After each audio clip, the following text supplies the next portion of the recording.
ஓம் சாந்தி. 2/11/2025 காலை Murali அவ்வக்த Bapdada revise date 31/10/2007.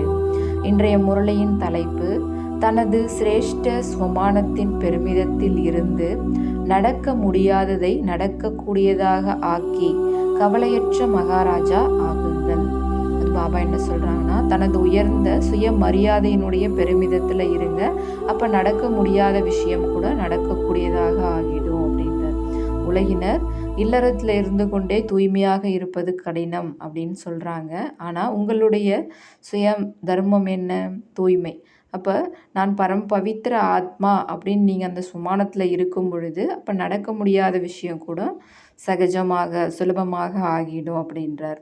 அதே போல் உலகினர் தன்னையும் தெரிஞ்சிக்கல, தந்தையையும் தெரிஞ்சிக்கல. ஆனால் நீங்கள் தன்னை தெரிந்து கொண்டீர்கள், தந்தையும் தெரிஞ்சுக்கிட்டீங்க, அவர் அடைஞ்சிட்டீங்க. ஆக உங்களுக்கு நடக்க முடியாத விஷயம் கூட நடந்துடும். ஏன்னா நீங்கள் தைரியம் வைக்கிறீங்க, இப்போ தந்தை உதவி செய்கிறாரு. இப்போ உலகத்தினருக்கு எது நடக்க முடியாததாக இருக்கோ அது உங்களுக்கு சுலபமாக நடக்கக்கூடியதாக ஆகிடுச்சு அப்படின்றார்.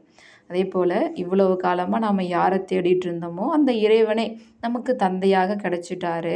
அப்புறம் உங்களுக்கு வேறு என்ன கவலை? எதையெல்லாம் அடைய வேண்டுமோ அதெல்லாம் அடைஞ்சிட்டிங்க இல்லைங்களா? அப்போ இந்த பெருமிதத்தில் இருங்க, அப்போ கவலையற்று இருப்பீங்க அப்படின்றார். அதே போல் கவலை அல்லது சுமை இருந்தாலும் என்கிட்ட கொடுத்துருங்க. ஏன்னா தந்தை கடல் இல்லையா? ஆக அந்த கடலுக்குள்ளார சுமைகள் அனைத்தும் உள்ளடங்கிடும். ஆக நீங்கள் ஃப்ரீ ஆகிடுவீங்க, கவலையற்று இருப்பீங்க அப்படின்றார். சில நேரம் குழந்தைகள் பாடல் பாடுறாங்களாம். என்னன்னா, என்ன செய்வது பாபா, எப்படி செய்வது அப்படின்னு அவ்வப்போது பாடுறீங்க. ஆகையால் பாபா என்ன சொல்கிறாங்கன்னா, நீங்கள் சாட்சியாக இருந்து பார்க்கக்கூடிய ஸ்திதியினுடைய சீட்டில் செட் ஆகிடுங்க. செட் ஆகிட்டு அந்த நடக்கக்கூடிய சீனை விளையாட்டாக பாருங்கள், அப்போ உங்களுக்கு மஜா வரும் அப்படின்றார். அதே போல் பாப்தாதா சொல்கிறாங்க, என்னுடைய பழைய சம்ஸ்காரம் நீங்கள் சொல்கிறீங்க இல்லைங்களா, இது உங்களுடைய ஒரிஜினல் சம்ஸ்காரமா? இது சூத்திர தன் வாழ்க்கையினுடைய சம்ஸ்காரம். உங்களுடைய ஒரிஜினல் சம்ஸ்காரம் அனாதி ஆதி சம்ஸ்காரம் தான். அதுதான் உங்களுடைய ஒரிஜினல் சம்ஸ்காரம். இது துவாபர யுகத்தினுடைய மத்திய காலத்தினுடைய சம்ஸ்காரம். இப்போ இதை நீங்கள் பாபாவினுடைய உதவியோடு முடிச்சிருங்க. ஏன்னா பாபா இப்போ உங்கள் கூட இருக்கிறாரு. ஆகையால் அவர்கிட்ட சகயோகம் அடைந்து இந்த சம்ஸ்காரத்தை முடிச்சிருங்க. பழைய சம்ஸ்காரன்றீங்க இல்லையா, இந்த துவாபர யுகத்தினுடைய சம்ஸ்காரத்தை முடிச்சிருங்க அப்படின்றார். இன்று பாப்தாதா தம்முடைய நாலாபுறமும் உள்ள சிரேஷ்ட ஸ்வமான்தாரி விசேஷ குழந்தைகளை பார்த்து கொண்டு இருக்கின்றார். ஒவ்வொரு குழந்தையின் ஸ்வமான் அவ்வளவு விசேஷமாக உள்ளது.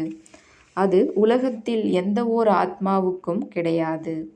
நீங்கள் அனைவரும் உலக ஆத்மாக்கள் அனைவரின் மூதாதையரும் கூட மற்றும் பூஜைக்குரியவரும் ஆவீர்கள். நீங்கள் தான் இந்த முழு உலகத்தினுடைய பூர்வஜாத்மா, மூதாதையர். மேலும் பூஜைக்குரிய ஆத்மாவாக இருக்கீங்க. இந்த முழு சிருஷ்டி மரத்தினுடைய வேரில் ஆதார மூர்த்தியாக நீங்கள் இருக்கீங்க. பிராமணர்கள் நீங்கள் தான் ஆதார மூர்த்தி, பூர்வஜாத்மா. முழு உலகத்தின் மூதாதையர், முதல் படைப்பு நீங்கள். சின்ன குழந்தையாக இருந்தாலும் சரி, வயதான தாய்மார்களாக இருந்தாலும் சரி, இல்லறவாசிகளாக இருந்தாலும் சரி, ஒவ்வொருவருக்கும் தனித்தனி விசேஷ தன்மைகள் இருக்குது அப்படின்றார். இப்போ உலகத்தினுடைய கணக்குப்படி பார்த்தா எவ்வளோதான் பெரிய பெரிய விஞ்ஞானிகளாக இருந்தாலும் அவங்க இயற்கையை வென்றவர்கள், சந்திரன் வரைக்கும் கூட போய் சேர்ந்திருக்காங்க. ஆனால் மிகச்சிறிய ஜோதி சொரூப ஆத்மாவை அவங்க அறிந்து கொள்ள முடியாமல் இருக்காங்க.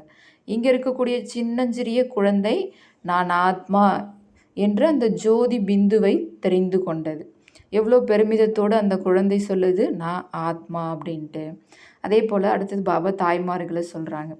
இங்கே இருக்கக்கூடிய மகாத்மாக்கள் பரமாத்மாவை அடைவது கஷ்டம் அப்படின்னு சொல்கிறாங்க. ஆனால் தாய்மார்கள் பெருமிதத்தோடு சொல்கிறாங்க, நாங்கள் பரமாத்மாவை அடைந்து விட்டோம், அவரை தெரிஞ்சுக்கிட்டோம், அவரை அடைஞ்சிட்டோன்னு தாய்மார்கள் சொல்கிறாங்க.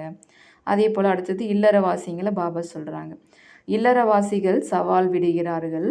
நாங்கள் அனைவரும் இல்லறத்தில் இருந்து கொண்டே கூடவே வாழ்ந்து கொண்டு பவித்திரமாக இருக்கின்றோம். ஏனென்றால் எங்களுக்கு நடுவில் தந்தை இருக்கின்றார். எனவே இருவரும் சேர்ந்து வாழ்ந்து கொண்டிருந்தாலும் சுலபமாக பவித்திரமாக இருக்க முடிகிறது. ஏனென்றால் பவித்ரத்தா நமது சுய தர்மம். பரதர்மம் என்றால் கடினமாக இருக்கும். ஆத்மாவினுடைய சுயதர்மம் தூய்மை, அதனால் அது சகஜமானதுன்றார். மற்றும் மக்கள் என்ன சொல்கிறார்கள்? பஞ்சும் நெருப்பும் அருகருகே இருக்க முடியாது, மிகவும் கஷ்டம் என்கிறார்கள். நீங்கள் அனைவரும் என்ன சொல்கிறீர்கள்? மிகவும் சுலபம். உங்கள் அனைவருக்கும் ஆரம்பத்தில் ஒரு பாடல் இருந்தது. எவ்வளவுதான் சேட் சுவாமியாக இருந்தாலும் ஒரு தந்தையை அறிந்து கொள்ளவில்லை. மிகச்சிறிய ஆத்மாவாகிய புள்ளியை அறியவில்லை.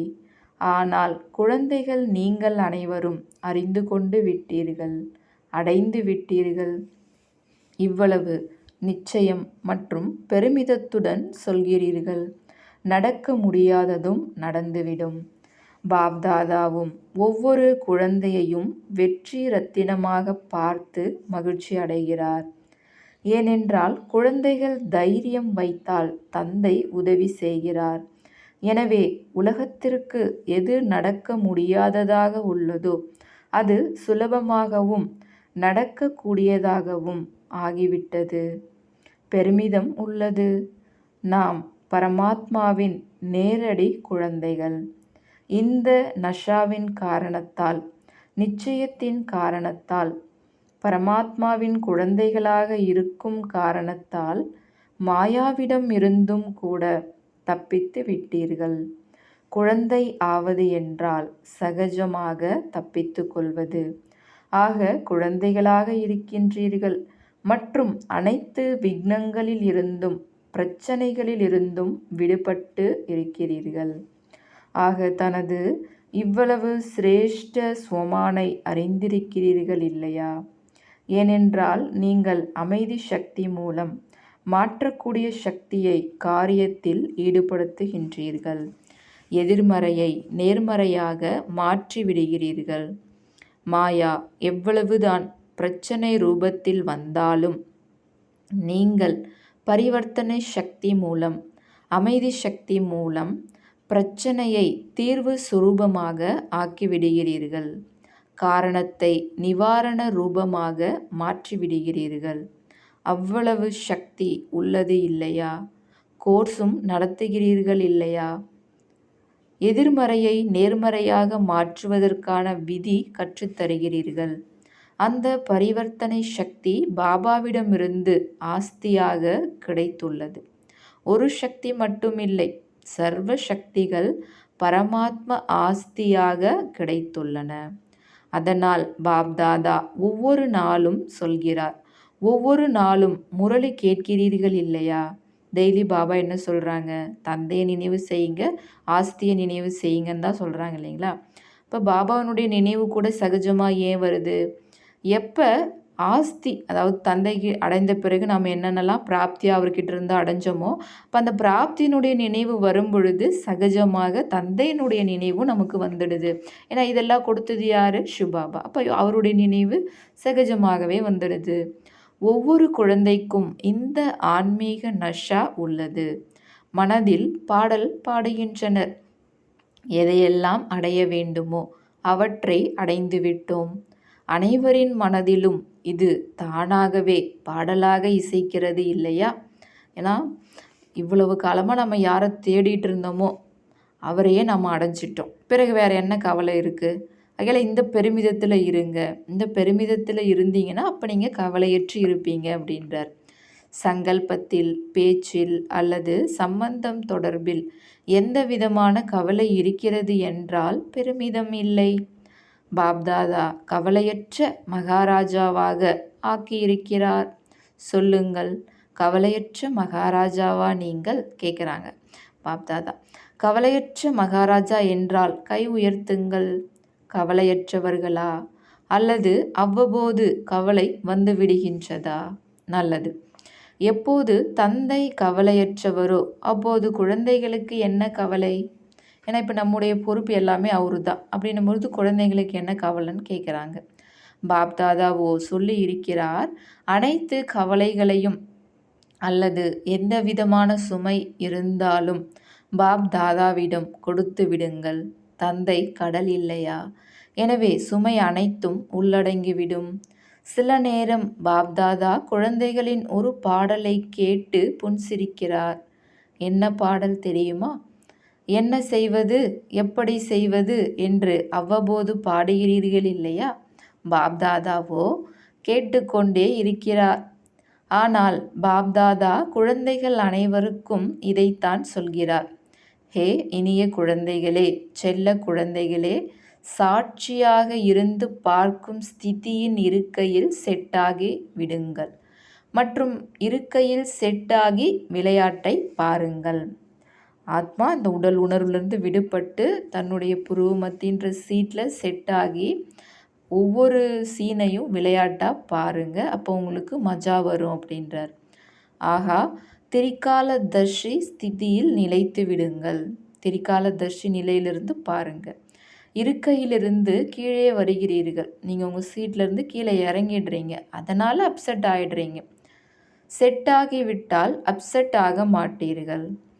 எந்த 3 பொருட்கள் குழந்தைகளை குழப்பி விடுகிறது? 1 சஞ்சல மனம், 2 அலைகின்ற புத்தி, 3 பழைய சம்ஸ்காரங்கள். குழந்தைகள் சொல்கிறாங்களா, பாபா என்ன செய்வது, என்னுடைய பழைய சம்ஸ்காரங்கள் உள்ளன இல்லையா என்று. பாப்தாதா புன்சிரிக்கின்றார். என்னுடைய சம்ஸ்காரங்கள் என்றால் என்னுடையவையாக ஆக்கி கொண்டீர்களா? ஆக என்னுடையவற்றின் மீதோ அதிகாரம் இருக்கவே செய்கின்றது.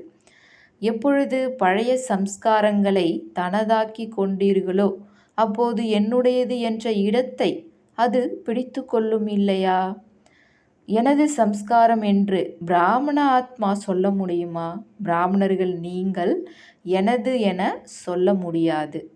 இவை பழைய பிறவியின் சம்ஸ்காரங்கள், அதாவது சூத்ர வாழ்க்கையினுடைய சம்ஸ்காரங்கள், பிராமண வாழ்க்கையினுடையவை அல்ல.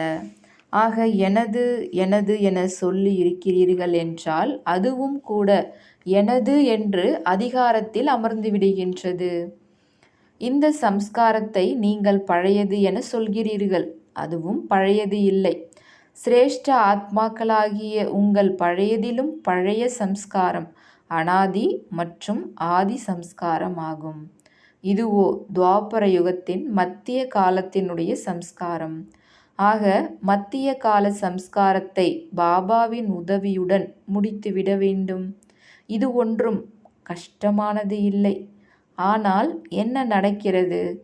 பாபா எப்போதுமே உங்களோடு இணைந்திருப்பவர். அவர் நம்மோடு இணைந்தே இருக்கிறார் என்பதை அறிந்தும் சகயோகம் பெற்றுக்கொள்வது இல்லை. அதனால் கஷ்டமாக இருக்கின்றார்.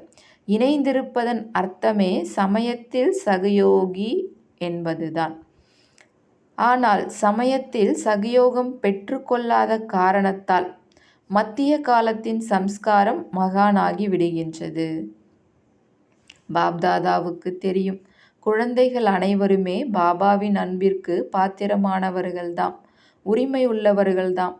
அன்பின் காரணத்தால் தான் அனைவரும் தங்கள் வீட்டிற்கு வந்து சேர்ந்திருக்கிறீர்கள் என்பது பாபாவுக்கு தெரியும். அன்பில் அனைவருமே பாஸ். வெளிநாட்டிலிருந்து வந்திருந்தாலும் சரி, உள்நாட்டிலிருந்து வந்திருந்தாலும் சரி, அனைவரும் பரமாத்மா அன்பின் கவர்ச்சியால் தங்கள் வீட்டிற்கு வந்து சேர்ந்திருக்கிறீர்கள். சொல்லுங்கள், அனைவரும் அன்பென்னும் கயிற்றால் கட்டப்பட்டு இங்கே வந்து சேர்ந்திருக்கிறீர்கள் இல்லையா? இந்த பரமாத்மா அன்பு மனதிற்கு ஆறுதல் அளிப்பதாகும். நல்லது. யார் முதல் தடவையாக இங்கே வந்து சேர்ந்திருக்கிறீர்களோ அவர்கள் கை உயர்த்துங்கள். நல்வரவாகட்டும். இப்போது பாப்தாதா என்ன வீட்டுப்பாடம் கொடுத்திருந்தாரோ நினைவுள்ளதா? ஹோம்ஒர்க் நினைவிருக்கா அப்படின்னு பாபா கேட்குறாங்க. அதாவது போன மீட்டில் எதுனாலும் நடக்கட்டும், ஒருவர் எதை வேண்டுமானாலும் கொடுக்கட்டும், ஆனால் நீங்கள் ஆசீர்வாதம் கொடுக்கணும் அப்படின்றார். ஆசீர்வாதம் கொடுக்கணும், பெறணும், இதை பக்கா செய்யுங்க. ஆசீர்வாதம் நீங்கள் கொடுத்தீங்கன்னா அதிலே ஆசீர்வாதம் பெறுவதும் அடங்கிடும், குணங்களும் சக்திகளும் அடங்கிடும். இதை நீங்கள் 7 நாட்கள் செய்யுங்க அப்படின்னு சொன்னாங்க. அதுதான் நினைவிருக்கான்னு கேட்குறாங்க. பாப்தாதாவிடம் பலவிதமான ரிசல்ட்டுகள் வந்துள்ளன. அனைவரின் ரிசல்ட்டும் வரவில்லை. சிலரிடம் இருந்து இத்தனை சதவிகிதம் என வந்துள்ளது. ஆனால் இப்போது என்ன செய்ய வேண்டும்? பாப்தாதா எதை விரும்புகிறார்? பாப்தாதா இதைத்தான் விரும்புகிறார். அனைவரும் பூஜைக்குரிய ஆத்மாக்கள். எனவே பூஜைக்குரிய ஆத்மாக்களின் விசேஷ லட்சணம் ஆசிர்வாதம் கொடுப்பதே ஆகும். ஆக நீங்கள் அனைவரும் பூஜைக்குரிய ஆத்மாக்கள் என்பதை அறிவீர்களா? ஆக இந்த ஆசிர்வாதம் கொடுப்பது, அதாவது ஆசிர்வாதம் பெறுவது என்பது புரிந்து கொள்ளப்பட்டதாக ஆகிவிடுகிறது. இப்போ நீங்கள் ஆசிர்வாதம் கொடுத்தீங்கன்னா அது ரிட்டன் ஆசிர்வாதம் கிடைக்கும். இது அண்டர்ஸ்டுட் அப்படின்றார். யார் ஆசிர்வாதம் கொடுக்கிறாரோ, யாருக்கு கொடுக்கிறாரோ அவருடைய மனதிலிருந்து கொடுப்பவருக்காக அடிக்கடி ஆசிர்வாதம் வெளிப்படுகின்றது. நீங்கள் யாருக்கு கொடுக்குறீங்களோ அவங்கக்கிட்ட இருந்து உங்களுக்கு அடிக்கடி ஆசிர்வாதம் ரிட்டன் கிடச்சிட்டே தான் இருக்குன்றார். எனவே ஹே பூஜைக்குரிய ஆத்மாக்களே, உங்களுடைய மூல சம்ஸ்காரமோ ஆசிர்வாதங்கள் கொடுப்பது தான். அனாதி சம்ஸ்காரம் ஆசிர்வாதம் கொடுப்பதாகும். எப்போது உங்கள் ஜட சித்திரங்களும் ஆசிர்வாதங்களை கொடுத்து கொண்டு உள்ளனவோ அப்பொழுது சைத்தன்ய பூஜைக்குரிய ஆத்மாக்களாகிய உங்களுக்கோ ஆசிர்வாதம் கொடுப்பது என்பது இயற்கையான சம்ஸ்காரமாகும். இதை எனது சம்ஸ்காரம் என சொல்லுங்கள். மத்திய துவாபரயுக சம்ஸ்காரம் இயற்கையானதாகவும் இயல்பானதாகவும் ஆகிவிட்டது. அதை நீங்கள் உங்களுடைய நேச்சர்னு சொல்கிறீங்க. உண்மையில் உங்களுடைய ஒரிஜினல் நேச்சர் எதுனா ஆசிர்வாதம் கொடுப்பது தான்றார். எப்போது யாருக்காவது ஆசிர்வாதம் கொடுக்கிறீர்களோ அப்போது அந்த ஆத்மா எவ்வளவு குஷி அடைந்து விடுகிறது. அந்த குஷியின் வாயுமண்டலம் எவ்வளவு சுகம் தருவதாக உள்ளது. எனவே யாரெல்லாம் வீட்டுப்பாடம் செய்திருக்கிறார்களோ அவர்கள் அனைவருக்கும் வந்திருந்தாலும் சரி, வரவில்லை என்றாலும் சரி, ஆனால் பாப் தாதாவுக்கு முன்னிலையில் இருக்கிறார்கள். ஆக பாப்தாதா அவர்களுக்கு வாழ்த்து சொல்கிறார். வீட்டுப்பாடம் செய்திருக்கிறீர்கள் என்றால் அதை தங்களின் நேச்சராக ஆக்கிக்கொண்டு இனிமேலும் செய்து கொண்டு செய்ய வைத்து கொண்டே இருக்க வேண்டும். இப்போ 1 வீக்கு ஹோம்ஒர்க் செஞ்சுருக்கீங்க. இதுவே உங்களுடைய ஒரிஜினல் நேச்சராக ஆக்கி மற்றவர்களையும் செய்ய வச்சுக்கிட்டே இருங்க அப்படின்றார். மேலும் சிலர் கொஞ்சம் செய்திருக்கலாம், செய்யாமலும் இருக்கலாம். அவர்கள் அனைவரும் நான் சதா பூஜைக்குரிய ஆத்மா, நான் பாபாவின் ஸ்ரீமத் படி நடக்கக்கூடிய விசேஷ ஆத்மா என்ற இந்த ஸ்மிருதியை அடிக்கடி தனது நினைவு மற்றும் சொரூபத்தில் கொண்டு வர வேண்டும். அடிக்கடி நான் பூஜைக்குரிய ஆத்மா, பாபாவின் ஸ்ரீமத் படி நடக்கக்கூடிய விசேஷ ஆத்மா அப்படின்ற இந்த நினைவு சொரூபத்தில் கொண்டு வாங்கன்றார். ஏனென்றால் ஒவ்வொருவரிடமும் நீங்கள் என்னவாக ஆகப் போகிறீர்கள் என்று கேட்கும்போது அனைவருமே லக்ஷ்மி நாராயணன் ஆகப் போகிறோம் என்றுதான் சொல்கிறார்கள். ராம் சீதாவில் யாரும் கை உயர்த்துவது இல்லை. 16 கலை சம்பூர்ணம் ஆக வேண்டும் என்ற லட்சியம் உள்ளது. 16 கலை என்றால் பரம பூஜைக்குரியவர். ஆக பூஜைக்குரிய ஆத்மாவின் கடமை ஆசிர்வாதம் கொடுப்பது ஆகும். இந்த சம்ஸ்காரத்தை நடமாடும் போதும் சுற்றி வரும்போதும் சதா காலத்திற்காகவும் உருவாக்குங்கள். ஆக யார் நம்ம முன்னாடி வந்தாலும் நம்ம எங்கே போனாலும் அந்த ஆத்மாவுக்காக நம்ம ஆசிர்வாதம் ஏதாவது சுபபாவனை கொடுத்துட்டே இருக்கணும் அப்படின்றார். குணங்கள் சக்திகள் ஏதாவது கொடுக்கணுன்றாங்க. 16 கலைகள் நிரம்பியவராகவே இருக்கிறீர்கள். லட்சியமோ இதுதான் இல்லையா? பாப்தாதா குஷி அடைகின்றார். யாரெல்லாம் செய்திருக்கிறார்களோ அவர்கள் தங்கள் நெற்றியில் வெற்றி திலகத்தை பாப்தாதா மூலம் இட்டுக்கொண்டு விட்டார்கள். அதோடு சேவையின் செய்தியும் பாப்தாதாவுக்கு அனைத்து தரப்பிலிருந்தும், வர்க்கங்களின் தரப்பிலிருந்தும், சென்டர்களில் இருந்தும் மிக நல்ல ரிசல்ட்டுடன் வந்து சேர்ந்திருக்கிறது. ஆகையால் பாபா ஒன்று ஹோம்ஒர்க் பண்ணதுக்கும் அதோடு கூடவே சேவைக்காகவும் பல கோடி மடங்கு வாழ்த்துக்கள் தராங்க. பாப்தாதா பார்த்தாங்க, ஒவ்வொரு கிராமத்திலையும் செய்தி கொடுப்பதற்கான சேவை மிக நல்ல விதத்தில் பெரும்பாலான ஏரியாக்களில் செஞ்சுருக்கீங்க. ஆக இந்த சேவையும் இரக்க மனம் உள்ளவராகி செஞ்சுருக்கீங்க. எனவே சேவையின் ஊக்கம் உற்சாகத்தில் ரிசல்ட்டும் நன்றாக காணப்படுதுன்றார்.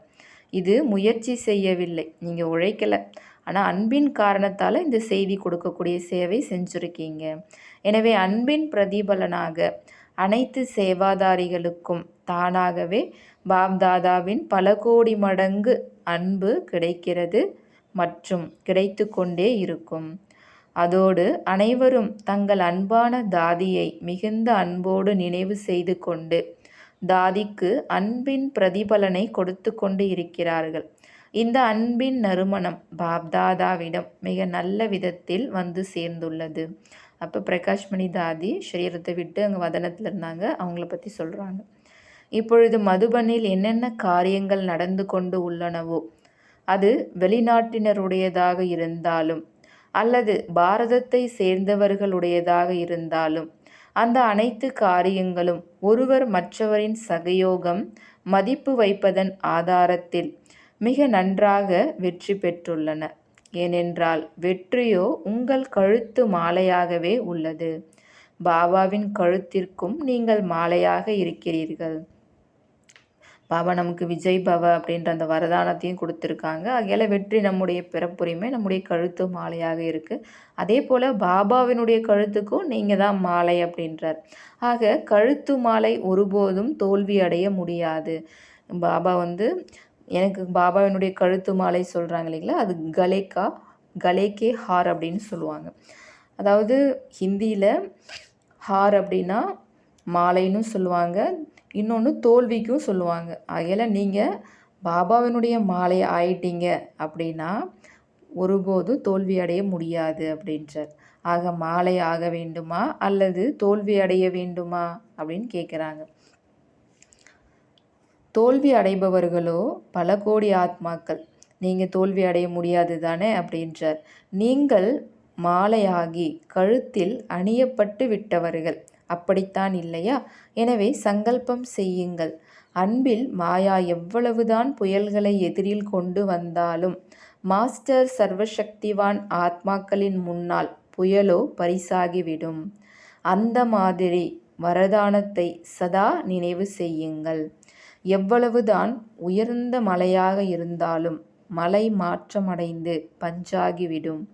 இப்பொழுது சமயத்தின் பிரமாணம் வரதானங்களை ஒவ்வொரு சமயமும் அனுபவத்தில் கொண்டு வாருங்கள். அனுபவங்களின் அத்தாரிட்டி ஆகுங்கள். எப்போது விரும்புகிறீர்களோ அப்பொழுது தனது அஷரீரி ஆவதற்கான ஃபரிஸ்தா சுரூபம் ஆவதற்கான பயிற்சியை செய்து கொண்டே இருங்கள். அவ்வப்பொழுது பிராமணன், அவ்வப்பொழுது ஃபரிஸ்தா, அவ்வப்பொழுது அஷரீரி. நடமாடும் போதும் சுற்றி வரும்போதும் காரியங்கள் செய்யும் பொழுதும் 1 நிமிடம் 2 நிமிடம் ஒதுக்கி அபியாசம் செய்யுங்கள். அப்போ டைம் கிடைக்கும் பொழுது பிராமணன், ஃபரிஸ்தா, அப்புறம் ஆசிரியர் இதை ப்ராக்டிஸ் பண்ணுங்கன்றார். சோதித்து பாருங்கள், எந்த சங்கல்பம் செய்தீர்களோ அதே சொரூபத்தை அனுபவம் செய்தீர்களா? அப்போ நீங்கள் பிராமணன் நினைக்கிறீங்கன்னா அந்த சொரூபத்தை அனுபவம் பண்ணுறீங்களா? அதே போல் ஃபரிஸ்தானா அதுதான் நான் அப்படின்னு உணர்றீங்களா? இதனுடைய அனுபவம் ஏற்படுதா? அந்த சொரூபத்தினோட அனுபவம் ஏற்படுதா அப்படின்னு செக் பண்ண சொல்கிறார். நல்லது. நாலாபுறமும் உள்ள சதா சிரேஷ்ட ஸ்வமான்தாரி, சதா தன்னை பரம பூஜைக்குரியவர் மற்றும் மூதாதையர் என்ற அனுபவம் செய்யக்கூடிய, சதா பாபாவின் மன சிம்மாசனத்தில் அமரக்கூடியவர், புருவ மத்தியின் ஆசனதாரியாக சதா சிரேஷ்ட ஸ்திதியின் அனுபவங்களில் நிலைத்திருக்கக்கூடிய, நாலாபுறமும் உள்ள அனைத்து குழந்தைகளுக்கும் அன்பு நினைவுகள் மற்றும் நமஸ்தே. அனைத்து தரப்பிலிருந்தும் அனைவரின் கடிதங்கள், இமெயில், செய்திகள் அனைத்தும் பாப்தாதாவிடம் வந்து சேர்ந்துள்ளன. ஆக சேவையின் பலன் மற்றும் பலம் அனைத்து சேவாதாரிகளுக்கும் கிடைத்துள்ளன மற்றும் கிடைத்து கொண்டே இருக்கும். அன்பின் கடிதங்களும் நிறைய வருகின்றன. மாற்றம் செய்வதற்கான கடிதங்களும் நிறைய வருகின்றன. மாற்றும் சக்தி உள்ளவர்களுக்கு பாப்தாதா அமர்பவ என்ற வரதானத்தை கொடுத்து கொண்டு இருக்கிறார். எந்த சேவாதாரிகள் ஸ்ரீமத்தை முழுமையாக பின்பற்றி இருக்கிறார்களோ அதுபோல் பின்பற்றக்கூடிய குழந்தைகளுக்கு பாப்தாதா சொல்கிறார், சதா கட்டளைப்படி நடக்கின்ற குழந்தைகளே ஆகா என்று. பாப்தாதா இந்த வரதானத்தை கொடுத்து கொண்டு இருக்கிறார் மற்றும் அன்புள்ளவர்களுக்கு மிக மிக அன்போடு மனதில் நிறைந்திருக்கும் மிக அன்பான மற்றும் மாயாவின் தடைகளை கடந்து விட்டவர்களுக்கும் இந்த வரதானத்தை அளிக்கின்றார். நல்லது. இப்போது அனைவரின் மனதிலும் என்ன மாதிரியான ஊக்கம் வந்து கொண்டு இருக்கிறது? ஒரே ஓர் ஊக்கம், பாபாவுக்கு சமமாக ஆகியே தீர வேண்டும். இந்த ஊக்கம் இருக்கிறது இல்லையா? பாண்டவர்கள் கை உயர்த்துங்கள். ஆகியே தீர வேண்டும். பார்க்கலாம், ஆகலாம் என்றெல்லாம் சொல்லக்கூடாது. ஆனால் ஆகியே தீர வேண்டும். பக்காவா? நல்லது. ஒவ்வொருவரும் அவரது ஓகே கார்டை தங்களின் டீச்சரிடம் சாட் ரூபத்தில் கொடுத்து கொண்டே இருக்க வேண்டும். நல்லது. வரதானம். சங்கம யுகத்தில் பிரத்யக்ஷ பலன் மூலம் சக்திசாலி ஆகக்கூடிய சதா சக்திசாலி ஆத்மா ஆகுக. சங்கம யுகத்தில் பிரத்யக்ஷ பலன் மூலமாக சக்திசாலி ஆகக்கூடிய சக்திசாலி ஆத்மா ஆகுக. விளக்கம். சங்கம யுகத்தில் எந்த ஆத்மாக்கள் எல்லையற்ற சேவைக்கு நிமித்தமாகிறார்களோ அவர்களுக்கு நிமித்தமாவதற்கான பிரத்யக்ஷ பலனாக சக்தியின் பிராப்தி கிடைக்கிறது. இந்த பிரத்யக்ஷ பலன்தான் சிரேஷ்ட யுகத்தின் பலனாகும். இந்த பழத்தை உண்ணக்கூடிய சக்திசாலி ஆத்மா எந்த ஒரு பரிஸ்திதியின் மீதும் சகஜமாகவே வெற்றி அடைவார்கள். அவர்கள் சக்திசாலி தந்தையுடன் இருக்கும் காரணத்தால் வீணானவற்றில் இருந்து சகஜமாகவே விடுபட்டு விடுவார்கள். நச்சு பாம்புக்கு சமமான பரிஸ்திதி மீதும் கூட அவர்கள் வெற்றி பெற்று விடுவார்கள். எனவே ஞாபகார்த்தமாக கிருஷ்ணர் பாம்பின் தலை மீது நடனமாடியதாக காட்டுகின்றனர். அதாவது இந்த எல்லையற்ற உலக மாற்ற சேவைக்கு யாரெல்லாம் நிமித்தமாக ஆகியிருக்காங்களோ அந்த நிமித்தமாவதற்கான பிரத்யக்ஷ பலன் சக்தியாக நமக்கு பாபா கொடுக்குறாங்க. அப்போ இந்த சக்தி இருந்தது அப்படின்னா வரக்கூடிய எந்த ஒரு சூழ்நிலை மீதும் நீங்கள் சகஜமாகவே வெற்றி அடைவீங்க. மேலும் சக்திசாலி தந்தை உடன் இருக்கக்கூடிய காரணத்தால் வீணானவற்றிலிருந்தும் சகஜமாகவே விடுபட்டுடுவீங்க. அதே போல் நச்சு பாம்புக்கு சமமான பரிஸ்திதி கூட வந்ததுன்னா நீங்கள் அதுலேயும் ஜெயிச்சிடுவீங்கன்றார். அதனுடைய அடையாளமாகத்தான் கிருஷ்ணர் பாம்பினுடைய தலை மீது நின்று நடனமாடியதாக காண்பிச்சிருக்காங்க. இந்த விகாரங்கள் மீது கூட நீங்கள் சகஜமாக வெற்றி பெற முடியுன்றார். ஸ்லோகன். பாஸ்வித்தானராகி கடந்த காலத்தை கடந்து செல்லுங்கள் மற்றும் சதா பாபாவுக்கு அருகிலேயே இருங்கள். பாஸ்வித்தானராகி 2 பாஸை கூடவே இருக்கணுன்றார். ஒன்று, நடந்து முடிஞ்சதுக்கெல்லாம் ஃபுல் ஸ்டாப் வச்சு அதை கடந்து பாஸ் பண்ணி வரணும். 2வது, பாபாவுக்கு அருகிலேயே இருக்கணும். இன்றைய அவ்யக்த இஷாரா.